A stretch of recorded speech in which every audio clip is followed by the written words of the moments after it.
आणि हे करून आम्ही त्या कंपनीला 15 वेळा ते 20 वेळा त्यांच्या पुढे जाऊन बसलो, आंदोलन केली, पण ह्या कंपनीला काही फरक पडला नाही आणि ह्या सरकारलाही बी काही फरक पडला नाही। मी स्वतः सरपंच आहे, मी स्वतः ह्या एमआयडीसीत आंदोलन करून उपोषण घेतलं होतं, काही दबावामुळे मला सुद्धा बसून दिलं नाही साहेब। यामुळे काही गोष्टी अवघडे सांगायच्या बी आम्ही सांगितलं का आम्हाला चांगल्या पद्धतीचा दबाव येतोय, कारण आता तुम्हाला सांगतो 25 ते बाधिक इथं किडण्या खराब झालेली आलेली आहेत।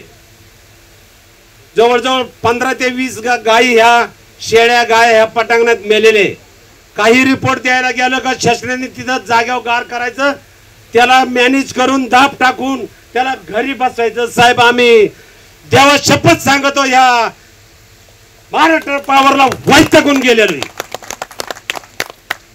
आज काही मान्यवरांनी सांगितलेले साहेबांच्या पुढे तोंड जोडायचे नाही, साहेबांनी एमआयडीसी आणली आणि साहेबच हे क्षेत्र बाधित क्षेत्र आणि वाढव क्षेत्र गेलेलं रद्द करणार आहे। तोंड जोडायला लावू नका, हे हक्क खराब झालेले ही विनंती करतो आणि थांबतो।